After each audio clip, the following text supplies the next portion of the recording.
네, 여기 디도서는요, 바울 사도가 하나님의 성령의 감동하심을 입어서 기록한 내용으로 중심이 되는데요. 이 디도서를 기록한 목적은 디도를 신앙으로 더 굳건히 세워서 동역자로서 부족하지 않도록 능력 있는 종이 되도록 하는데 목적을 두고 기록한 것을 볼 수가 있습니다. 이 성경이 기록된 연대는 서기 63년에서 65년경, 예수님이 이제 부활 성천하신 이래로 시간이 좀 지난 다음이지요. 기록을 한 장소는 그리스라고 이제 흔히들 신학자들이 이야기를 합니다. 마게도냐라고 얘기하는 분들이 그리스 안에 마게도냐를 생각하면 되겠지요. 근데 여기에 보면은요, 5절서부터 이제 봐야 이해가 되는데, 디도를 바울 사도가 그레데 섬에서 사역을 하다가 디도를 거기다가 남겨놓고 온 다음에 디도에게 이 서신 편지 형태의 말씀으로 기록을 해서 보낸 내용이 디도서지요. 그래서 여기에 보면 5절에 보면 내가 너를 그레데에 남겨둔 이유는 하는 말씀이 그레데, 영어식 표현하면 크레타섬, 아일랜드 크레타 아일랜드 그런데요. 아일랜드 하면은 섬이란 뜻이죠. 지중해 건에 보면 지도를 펴놓고 저쪽 그리스 반도 쪽을 이게 쭉 훑어 내려가다 보면 보여요. 터키와 그리스 사이에 그 바다를 한번 이렇게 보시면은 보일 거예요. 지금도 크레타 섬이 있습니다. 이게 그 섬, 옛날 같으면 섬을 가는데 돛담배 아니면 노젓는 배잖아요. 동력선이 없었어요, 이때는요. 그죠? 굉장히 힘들던 시절입니다. 전도를 하러 다니는 것이 교통수단이 육지로 다닐 때는 기껏해야 말이나 당나귀나 노새나 뭐 이런 거 타고 다녔겠지. 아니면 거의 걸어 다니는 거예요. 바다는 거의 바람의 힘으로 가는 돛담배 아니면은 노져서 가는 그런 이제 우리 식으로 말하면 나룻배지 뭐. 무동력선이라고도 하지요. 그런 이 섬, 그 당시의 상황으로 보면 오지라고 할 수 있는, 복음의 오지라고 할 수 있는 섬에까지 가서 복음을 전한 것을 보면은 참 대단한 사람들이지요. 사명이라고 하는 것은 환경이나 어떤 상황 이런 것들을 탓하지 않고 주님이 명령하시면 무조건 가는 것이 사명이고 전하는 것이 사명이구나 하는 것을 배울 수가 있어요.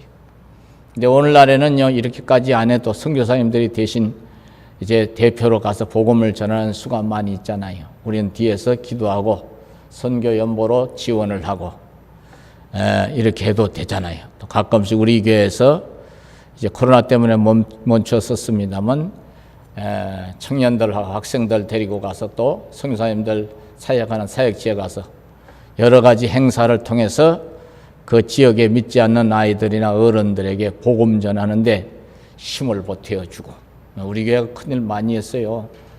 지난번에 저 멕시코 가서도 대히트를 쳤지. 사람들이 난리가 났었지요. 달란트 잔치를 하는데 여기서 이제 축구공도 준비하고 갔어요. 축구공을 이제 두 종류를 준비하고 갔는가 봐요. 근데 사람들이 그쪽 중남미 쪽은요, 축구에 아주 몰입이 되어 있는 분들이에요. 애들이 다 축구공을 보니까 눈이 다 어떻게 해요? 광채가 나는 거지, 광채. 다 걸로 가는 거예요, 걸로. 우리는 그렇게까지 축구에 그렇게 뭐 몰입이 안 되잖아요, 그죠? 뭐 하는가 보다 그렇지. 골고루 이제 다 그만하게 인기가 있잖아요. 축구라든가 야구라든가 배구라든가 농구라든가, 그죠? 어쨌든 그 아이들에게 복음을 전하는 하나의 방편으로 여러 가지 공연도 하고 같이 놀아도 주고 하는 거, 이게 굉장히 큰 일이지요. 또 우리 교회에서 한번 나가려고 하면 그냥 대충 하고 가는 그런 경우가 없었어요. 준비를 단단히 하고 기도를 많이 하고 가니까 마귀 역사가 그만큼 일어나면서 동시에 열매 맺는 역사가 일어나는 거예요. 우리가 앞으로도 마찬가지로 우리는 어찌하든지 하나님 주신 사명, 복음 전파의 사명을 잘 감당하는 교회가 되어야 될 줄로 아시기를 바랍니다. 디도가 이제 크레타섬, 이 그레데 섬에 남겨졌는데 남겨둔 이제 목적이 나와요. 내가 너를 그레데에 남겨둔 이유는 남은 일을 정리하고 바울이 복음을 전하다 이제 다 전하지 못한 부분, 가르치다 다 가르치지 못한 부분을 잘 마무리하고 내가 명한 대로 각 성의 장로들을 세우게 하려 함이니, 각 지역에 이제 바울이나 디도가 없더라도 자기네들끼리 교회 공동체를 유지해 나갈 만한 대표를 여기서는 장로라고 하는 표현을 써요. 장로. 주로 나이가 좀 그 무리 중에서 연장자, 나이가 드시고 또 신앙의 경륜이 어느 정도 갖춰져 있고 바울이나 디도에 의해서 성경을 제대로 공부를 해가지고 영적인 지식도 가르칠 만큼, 다른 사람들을 가르칠 만큼 좀 갖춘 사람, 이런 사람을 이제 교회 공동체의 지도자로 세우게 하려 함이니. 근데 여기 이제 기준이 나와요. 디도도 잘 알고 있었겠지만 그래도 이제 높아심에 바울이 6절에서 7절, 8절, 9절까지 이게 나오지요. 한번 읽어보십시다. 6절 나같이 시작. 책망할 것이 없고 한 아내의 남편이며 방탕하다 하는 비난을 받거나 불순종하는 일이 없는 믿는 자녀를 둔 자라야 할지라. 디모데서에서도 나왔죠. 책망할 것이 없어야 돼. 다시 말해 비판받을 만한 그런 흠결이 있으면 안 돼. 두 번째는 결혼을 해야 돼. 가정을 가져야 가정 가진 사람의 교인들의 심정을 헤아리지. 우리 프로테스탄트, 기독교라고도 하고 우리 개신교라고 하는 교회에서는요, 목사 안수를 받으려고 하면 반드시 조건이 하나 붙는데 결혼을 해야 돼요. 가정을 가져봐야 가정 가진 그 가정의 심정, 아이를 길러봐야 아이를 키우는 게 얼마나 힘들고 어떻게 키워야 되는가 하는 것이 깨달아지니까. 사람은요, 경험해보지 않은 것에 대해서 피상적인 어떤 선입견만 남아있기 때문에 실수하기가 쉬워요. 근데 가톨릭에서는 오직 주의 일에 전념하게 하려는 목적으로 신부나 수녀들을, 신부는 우리 개신교로 말하는 목사님들이죠. 또 수녀들은 여전사님이라고 이렇게 비유를 해볼 수 있는데, 결혼을 이제 금지하고 독신주의로 가도록 이렇게 하죠. 내부에서는 계속 오래됐습니다. 우리도 프로테스탄트처럼 개신교처럼 결혼을 하게 해 주세요. 이렇게 계속 이제 교황청에다 의뢰를 하는 그런 상황으로 이어오고 있어요. 근데도 그걸 이제 교황청에서 선뜻 허락을 안 하고 있습니다. 그러다 보니까 갈수록 카톨릭 사제 내지는 수녀가 되겠다는 사람이 줄어들어요. 그 비상이 걸렸어요. 그래서 신학교를 어떤 나라에서, 우리나라도 한 개밖에 없었잖아요. 근데 2개, 3개를 세우게 되고 이런 상황으로 가고 있어요.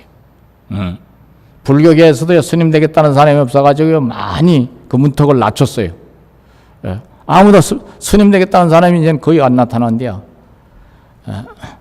왜냐하면 불교도 정통 불교에서는요, 비군이나 비구성이 돼야 되잖아요. 다시 말해서 결혼을 하면 돼야 안 돼?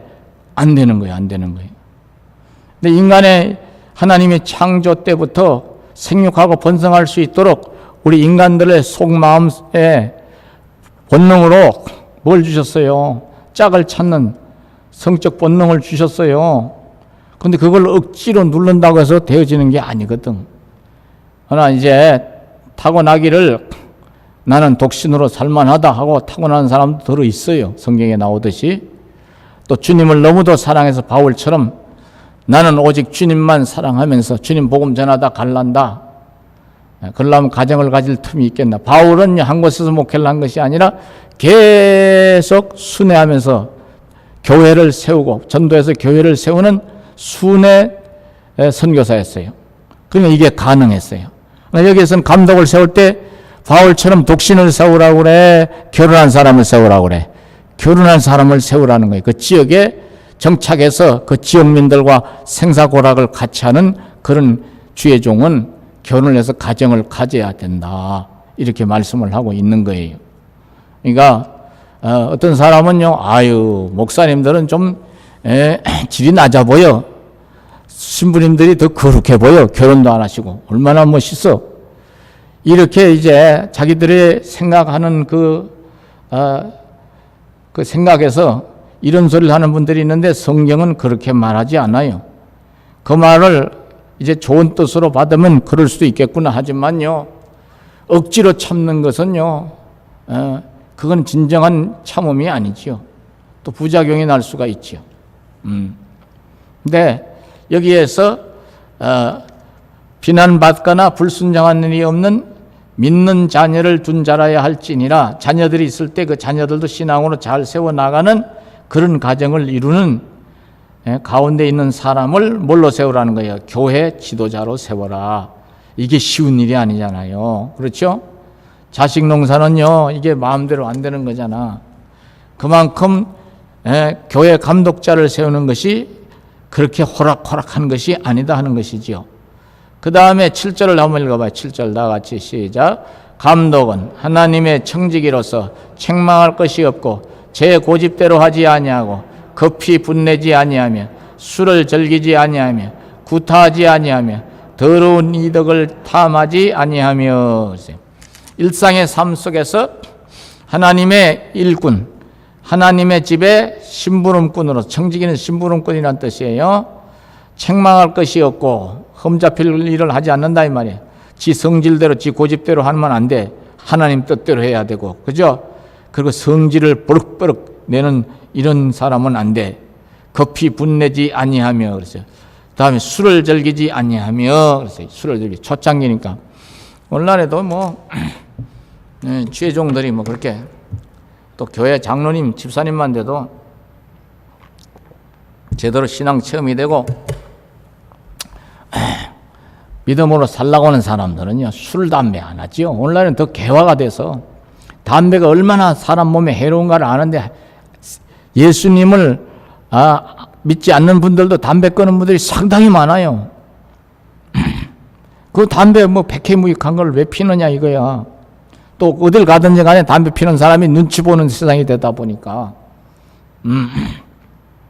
페인트 칠하러 온 형제들이 있었죠. 우리 이사장이 들고 다닌 형제들이 통로를 쭉 일정까지 페인트 칠을 하는데 보니까 담배를 무지하게 피는 사람들이 왔어. 근데 이 사람들이 분명히 금연이라고 화장실에 써놨는데 화장실에 가서 담배를 핀 거야. 그러니 큰일 나지요. 남자 화장실은 환기가 잘 안 돼요. 환기가. 문을 완전히 열어놓으면 이제 한 반나절은 지나야 환기가 되는데, 아니 그래서 내가 한 소리 했지요. 담배를 피면 안 된다고. 이 교회 안에서는 담배 피면 나가서 담배를 피워야지. 여기서 담배를 피면은 오해를 받는다, 교회가. 그리고 좀 참으라. 근데 교회는 만만하니까 그 중에 한 사람이, 형제 하나가 나중에 간접적으로 들이받으려고 그래. 위협적인 소리를 하더라고요. 이놈 봐라. 이게 조카뻘밖에 안 되는 놈이 웃기는구나. 근데 이제 그 중에 교회 다니는 사람 한 사람이 얼마 전까지 일하던 저 잠실에 가면 롯데 무슨 월드인가 롯데 타워인가 뭐가 있대요. 높은 거. 37층인가 45층에서 일을 하는데 담배를 피려고 하면은 지하 6층인가 4층까지 내려와 가지고 다시 지하 1층으로 올라가 가지고 밖으로 나가 가지고 그리고 저 동네 골목으로 가 가지고 거기서 피고 들어와야 된대. 그러려고 하면 시간이 꽤 걸린대요. 목사님, 거기서는요 피고 싶어도 못 피워요. 또 점심도 니들은 일꾼이니까 여기는 손님들이 와야 되니까 점심도 여기서는 먹을 생각도 하지 말고 나가서 먹으러 가서 점심도 또 엘리베이터를 타고 내려와서 다시 올라가서 또 밖으로 나가서 또 골목을 닫아서 저 멀리 가서 먹고 들어온다고 그러더라고요. 아, 그러면서 이 사람은 여기서는 그렇게 담배들 피대고 얘기하니까 눈을 부라리고 그래. 아니에요, 목사님. 그래서 그냥 한 소리를 해서 내가 좀 점잖하게 타일렀어요. 그리고 담배가 발암 물질이 얼마나 많아요. 담배 잘못 피면 중풍이나 암이나 심장병 걸리지. 아, 그런 게 어디 있어요? 안 걸려요. 그러더라고, 한 녀석이. 아이고, 그러니 이게 답답하지. 그래서 내가 너무 또 쪼이면 목사가 너무한다 할까봐. 그러면 저쪽, 남자정 쪽 저쪽 통로에 가서, 거기서 피고 거기 통에다 하나 넣으라고. 유예를 좀 해줬어요. 유예를 해줬어. 아이고. 이 술도 마찬가지, 술도. 하나님 앞에 본인이 간절하게 기도하면서 인이백에서 잘 안 내면 심리적 요인 때문에 담배가 잘 안 끊어지거나 술이 잘 안 끊어지면 간절히 기도하면은 그 진심으로 기도하면 따라서 하나님이 힘주시고 은혜로 붙들어 주실 줄로 믿으시기 바랍니다. 우리 교회 술, 담배 끊는 사람 거의 다 술, 담배 끊었지. 그런데 그럴 마음이 없는 사람은 기도도 안 하고 어찌하든지 변명으로 일관을 해. 결국 자기 몸을 서서히 죽이는 짓거리이기 때문에 이걸 심리학자들은 점진적 자살이라고 그래요. 서서히 자기를 죽이는 거니까. 병들게 해서. 사람이 아무리 귀한 자리에 있어도 이런 걸 깨닫질 못하면 멸망하는 짐승과 같다고 성경은 말씀하고 있잖아요. 더군다나 교회의 지도자, 교회에 적어도 여러분들이 평신도 지도자라도 교회 집사님 정도 되면은 따라서 덕을 세우기 위해서라도 우리가 성경이 말씀하는 교훈대로 준행해야 될 줄로 아시기 바랍니다. 하나님이 그러면요, 우리를 통해서 영광을 받으시고 거기에 상응하는 은혜를 주시고 응답을 주시고 복을 주시는 거 아니야. 믿으시기 바랍니다. 자꾸 지들 뜻대로 안 된다고 시비를 걸고 넘어지고 뭔가 들이받으려고 그러고 이런 저질스러운 행동까지 하는 사람들이 그전에 보면 있더라고. 에이그, 그거의 자기 발등을 자기 스스로 도끼로 찍는 결과요. 자기의 눈을 자기가 쥐어박는 거하고 똑같은 짓을 하는 거예요. 왜 그런 짓을 해? 이게 여기에 보면은 급히 분내지 아니하며 술을 즐기지 아니하며 구타하지 아니하며 가정폭력도 있으면 안 되지요. 더러운 이득을 탐하지 아니하며 양심을 삐뚤게 쓰는 사람은 교회에 지도자가 될 자격이 없지. 평신도 지도자라도. 그리고 오히려 8절을 한번 읽어봐요. 시작. 오직 나그네를 대접하며 선행을 좋아하며 신중하며 의로우며 거룩하며 절제하며 비번 말씀의 가르침을 그대로 지켜야 하리니. 왜 이렇게 해야 되나? 이는 능히 바른 교훈으로 권면하고 거슬러 말하는 자들을 책망하게 하려 함이라. 내가 흠이 없어야 다른 사람을 책망할 수가 있잖아. 잘못된 길을 간 사람을 붙들어 줄 수가 있잖아. 그런데 그렇지 않은 사람들이 있더라 그 말이에요. 그게 이제 10절 이하로 나오는 거예요. 10절 이하로. 불순종하고 헛된 말을 하며 속이는 자가 많은 중 할례파 가운데 특히 그러하니. 교회를 다니기는 다니는데 가뭄에 콩나듯이 더러더러 가끔씩 이렇게 나오는 사람들이었겠지. 근데 여기 불순종을 해, 이런 사람들은. 말씀대로 안 살라고 그래. 자꾸 헛된 소리만 하고 있어. 그리고 자꾸 거짓말을 해. 속이는 자가 많은 중 그래서. 근데 이 당시 그레데 섬에서 신앙생활하는 사람들은 어떤 종류의 사람들이냐면 유대인들 중에 할례파. 할례를 받아야 하나님 자녀요 구원을 받는다고 자꾸 고집을 세우던 할례파. 오늘날로 말하면요, 신학적으로 규명이 되면 이러한 사람들은 사입이나 이단 정도로 규명이 될 이런 지경이 있는 사람들. 그래서 이런 사람들이 이런 헛소리를 못하게 11절 한번 읽어봐요. 11절 다 같이 시작. 그들의 입을 막을 것이라. 이런 자들이 더러운 이득을 취하려고 마땅치 아니한 것을 가르쳐 가정들을 온통 무너뜨리는도다. 가정까지 무너지게 만든다 이 말이에요. 오늘날 이단들이 얼마나 가정을 많이 무너지게 해요. 부부간에도 멀쩡히 잘 사는데 한쪽이 부인이 그게 빠져가지고 기어이 자기 가족을 끌고 가려다 못 끌고 가니까 안 산다고 막 난리를 치고 이혼 소송이 들어가고, 그걸 또 이단들은 또 뒤에서 변호사까지 지원해 가면서 있는 대로 위자료를 뜯어내서 지네 집단에다 갖다 바치게 만드는 이런 짓거리까지 한다. 이런 짓거리까지. 응? 이런 가정들을 온통 무너뜨리는도다. 그런데 이런 할례파 사람들만 그런 것이 아니라 요 12절에서 보면 이제 그레데인들 이야기가 나오는데, 유대인들 중에 할례파 사람들을 이야기하기도 하지만은 이건 그레데인들, 특별히 그레데섬의 원토인들, 원주민들 가운데 어떤 사람이 있느냐. 12절에 보면은요, 한번 읽어봐요. 시작. 그레데인 중에 어떤 선지자가 말하되 그레데인들은 항상 거짓말장이며 악한 짐승이며 배만 위하는 게으름뱅이라 됐어요.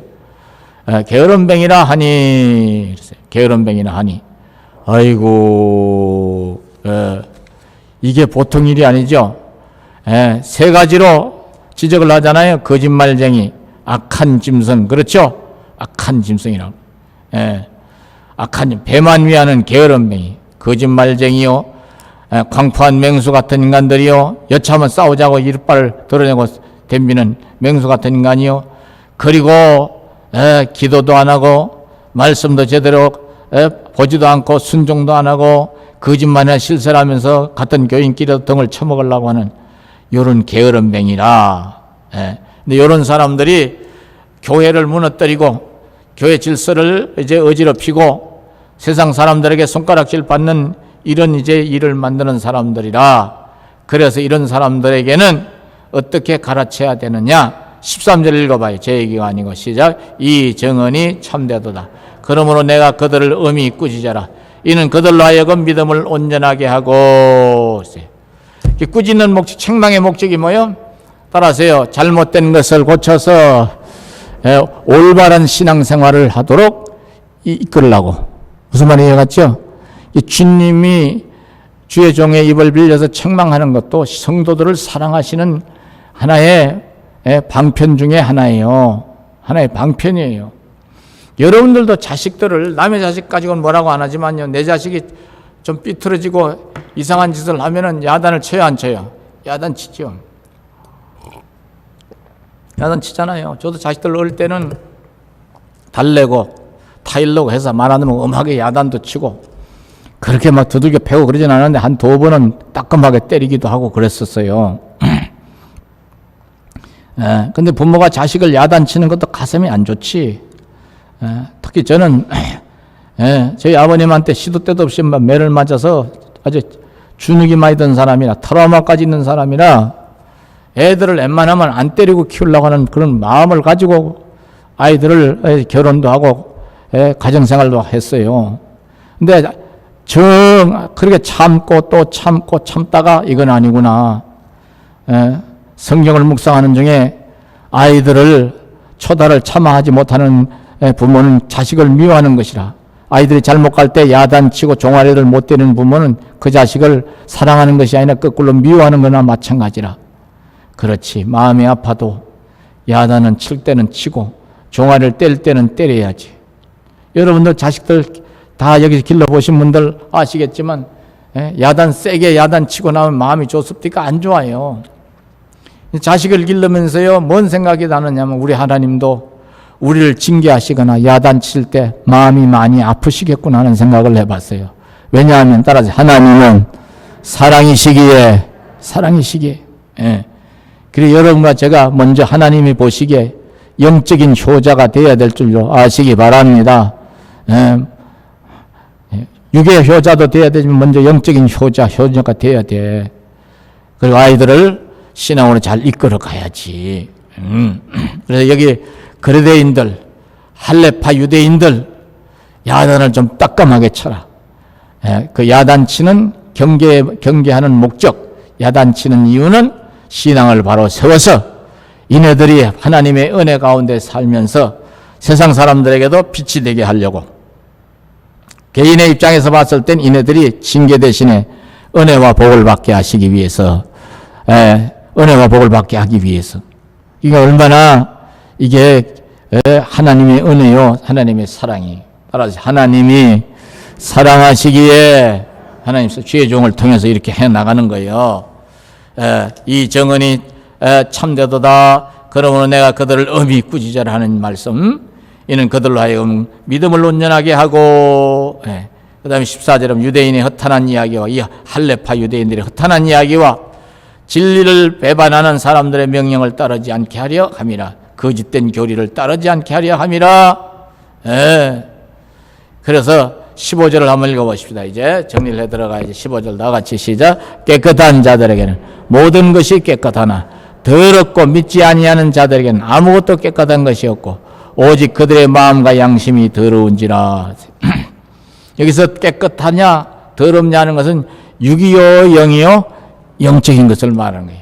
육도요 우리가 정결하게 살아야죠. 좀 그죠? 깨끗하게 손도 잘 씻고 그죠? 지금 코로나 시대라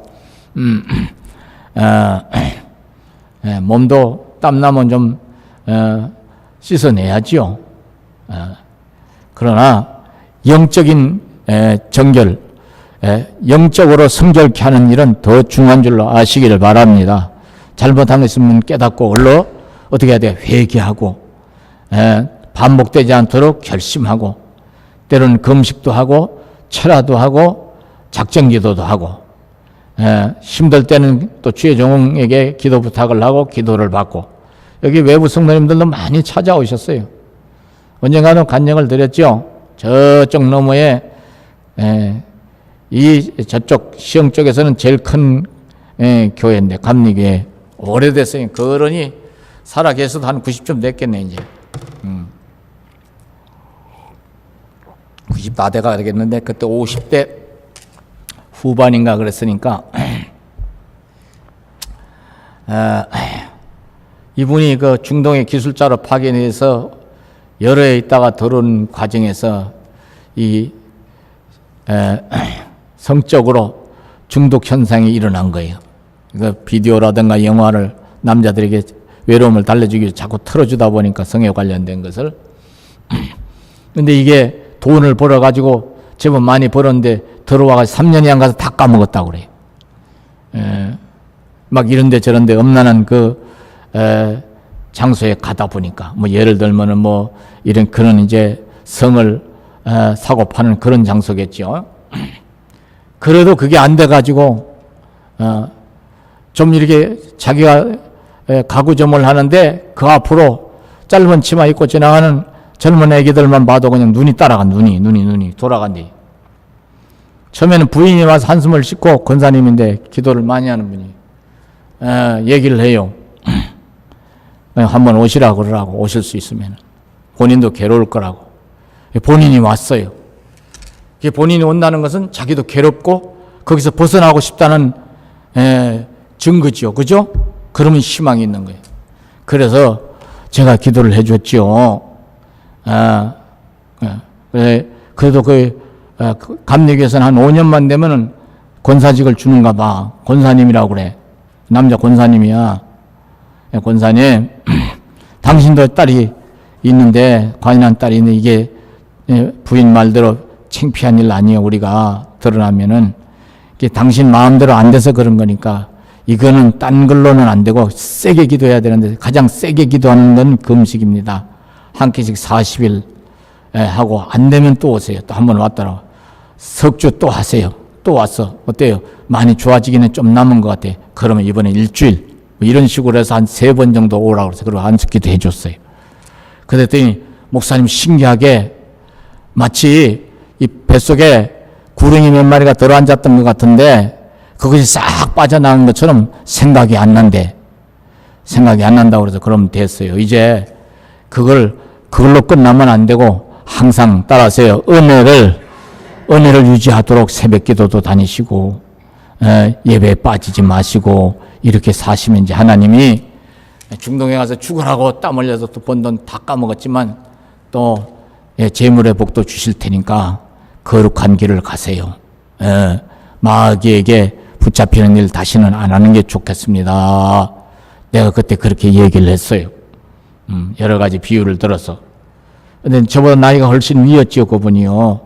그래도 그분이 그래도 우리 교회 이름을 아니까 또 우리 교회 명성을 아니까 저에 대한 소문을 아니까 겸손하게 찾아온 것이지요. 나이를 떠나서. 이게 하나님의 이 디도도 젊은 사람이에요. 디모데도 젊은 사람인데 주의 종으로 인정을 하고 상담을 하고 말씀을 듣고서 아멘을 하면은 역사를 누가 하시는 거예요? 하나님이 하실 줄로 아시기 바랍니다. 그래서 사는 길이 열려진 거잖아. 사는 길이. 본인이 하나님 뜻대로 살려는 생각이 우선 이 속에 있어야 된다. 그 얘기 아니에요. 병도 마찬가지 본인이 고치려는 의지가 있어야 의사도 약을 쓰거나 수술을 하거나 해야 협력이 돼서 낫지. 그래 마음과 양심이 더러운지라. 그래서 이런 사람들은 겉과 속이 다르다. 그 얘기를 하고 있는 거예요. 마지막 16절 한번 읽어봐요. 시작. 그들이 하나님을 시인하나 행위로는 부인하니 가정한 자요 복종하지 아니하는 자요 모든 선한 일을 버리는 자니라. 이 사람들도 우리도요 하나님 계신 거 알아요. 우리도 하나님 믿는 사람이요. 목사님도 디도 목사님 우리한테 너무 그러지 말아요. 우리가 일이 바빠서 교회 안 나오지 먹고 사는 건 그냥 덩하니 할 수 있어요. 그리고 어떻게 하다 우리다 보니까 술도 한잔하고 어떻게 하다 보니 젓가락 적도 드리고 남녀간에 부둥켜하고 춤추는 데도 한번 가고 그런 거지요. 그러다 보니 눈 떠 보니 엉뚱한 곳에 가서 어떤 여자하고 누워 있읍시다. 이런 식으로 변명으로 일관하면서 아예 그런 소리도 안 하고 거룩한 척 하면서 세상 속에 가서는 온갖 하나님 보시기에 영적으로 지저분한 짓, 더러운 짓, 고약한 짓을 다 하는 사람들. 근데 하나님은요, 디도 목사님은 몰랐는지 몰라도 하나님은 아시거든. 그러니까 하나님이 선악간에 판단하시고 징계하시거나 심판하시면 어떡할 거냐 이 말이에요. 그래서 이런 사람들, 이 디도가 심호했던 그레데섬의 이 교회에 나오는 사람들도 신실한 성도들도 많이 있었지만 문제가 좀 있는 사람들도 상당히 있었구나. 근데 이런 사람들을 신앙으로 바로 세워주게 하기 위해서 하나님의 종이었던 바울 사도가 디도를, 젊은 사역자 디도를 이 섬에 남겨놓고 왔고 이 일을 잘하도록 편지 형태로 이 디도서를 기록을 해가지고 보낸 것이 디도서구나. 오늘날도 마찬가지. 교회 안에는 천차만별의 여러 계층에 있는 분들이 모이잖아요. 나이도 다 다르고, 그죠? 근데 잘 믿으려고 하는 사람도 있고, 마지못해 교회를 다니면서 가족 때문에 삐딱하게 나가는 사람도 있을 수 있고, 처음에는 잘 믿은 중간에 그만 헛바람이 들어가서 또 삐딱해진 사람도 있을 수 있고, 그러나, 잘 믿으려고 하는 사람은 더 잘 믿도록 이끌어주고, 삐딱해진 사람은 바로 잡아주고, 말을 잘 안 듣고 자꾸 분란을 일으킨 사람은 책망을 통해서라도 바로 잡아서 따라서 은혜 안에서 다 하나님의 축복된 사람이 되게 하는 것. 이 일을 하는 것이 누구의 할 일이야? 여기에서는 디도의 할 일이고, 배동교에서는 제가 여러분을 섬겨야 될 일이고, 또 여러분들 중에서도 먼저 된 자가 나중된 자들을 이렇게 권면해야 될 사명이 있는 줄로 아시기를 바랍니다. 따라서 서로 간에 주의 사랑으로 붙들어주고, 그죠? 이끌어주고. 그러나 이제 좀 권면을 할 때는 조심해야 돼요. 막 야단치듯이 엄마 아빠가 자식이 야단치듯이 그렇게 하면 안 되고 조심스럽게 덕스럽게 지혜롭게 말을 해야 될 줄로 아시기 바랍니다. 우선 기도가 선행되어야 돼요. 사람은요, 심리학자들이 얘기합니다. 45살이 넘어가면 절대로 다른 사람 말을 잘 안 듣는데 자아가 발달이 돼가지고 흔히 우스갯말로 때려주게도 말 안 듣는데, 근데 사람은 사람이 그 고집을 끊는 건 쉽지 않아요. 그러나 우리가 자꾸 기도하고 주에서 하나고 권면하면 따라 하나님이 역사하실 줄로 믿으시기 바랍니다. 하나님이 고집을 고집 부리는 사람 고집 꺾는 데는 도사셔, 선수셔. 바로 왕이 고집을 9번이나 부리잖아요. 10번째까지 가죠. 10번째 고집 부리다가 어떻게 돼? 장자가 죽어나는 그런 큰 환란을 겪으면서 두 손 번쩍 들고 항복하잖아. 창세기서에 나오는, 출애굽기서에 나오는 바로 왕 이야기에 바로 왕, 애굽의 바로 왕, 그죠? 또 다른 성경에 보면요, 그 사람은 고집이 센 게 아니야. 고집 센 사람들이 여러 개 나오는데 선지자 중에는 요나 선지자, 그죠? 니느웨에 가서 외쳐라, 외쳐라. 사흘이 지나면 니느웨 성읍이 무너지고 이 성 안에 있는 사람들이 다 죽어나가는 역사가 있다. 회개하라고 외쳐라. 근데 안 가려고 그래. 왜냐하면 아수르의 수도가 니느웨였는데 거기 가서 그런 거 외치면은 저것들이 회개하면은 우리가 원수를 못 갔거든. 이스라엘의 철천지 원수였으니까. 그러니까 이 니느웨로 가야 되는데 정반대 방향으로 우리식으로 표현하면 다시로 가는 배를 타고 배 밑창에 가서 숨어 몰래 숨어서 잠만 굴자. 하나님이 그걸 놔두시나요? 바다에 풍랑이 일어나서 기어이 어떻게 해요? 물고기 뱃속에까지 들어가서 사흘 밤낮을 죽을 곤욕을 치르게 한 다음에 저절로 그냥 두 손 두 팔 다 들게 해서 항복을 하고 어디로 가게? 니느웨 성으로 가게 하시는 것을 볼 수 있어요. 그러니까 하나님이요, 사람이 사람의 고집은 못 꺾거든요. 하나님이 사람의 고집은 얼마든지 꺾을 수가 있어. 그래도 말 안 들으면 하나님이 싹둑 그 영혼 잘 나가시는 거예요. 그 옛날 어른들은 네가 죽으려고 뭐 했구나 그런 소리 하죠. 죽으려면 무슨 짓을 못하냐 그러잖아요. 하나님 뜻대로 살라고 그러고 어쩌니 하나님 앞에서는 따라서 예 하는 것이 지혜요. 아시기 바랍니다. 그게 사는 길이요.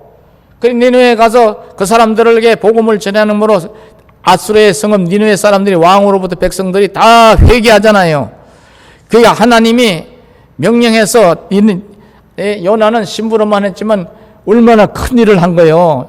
인간적인 시각에서 보면 요나가 그래도 그냥 그거 회개하고 돌아오니까 그 꼴도 못 봐가지고 배가 아파서 그냥 대굴대굴 하니까 하나님이 박능쿨을 통해서 비유로 이 요나의 밴댕이 소갈딱지 같은 그 좁은 속을 뒤집어 까서 스스로 돌아보고 고치게 하시는 하나님. 따라서 하나님은 사랑이시라.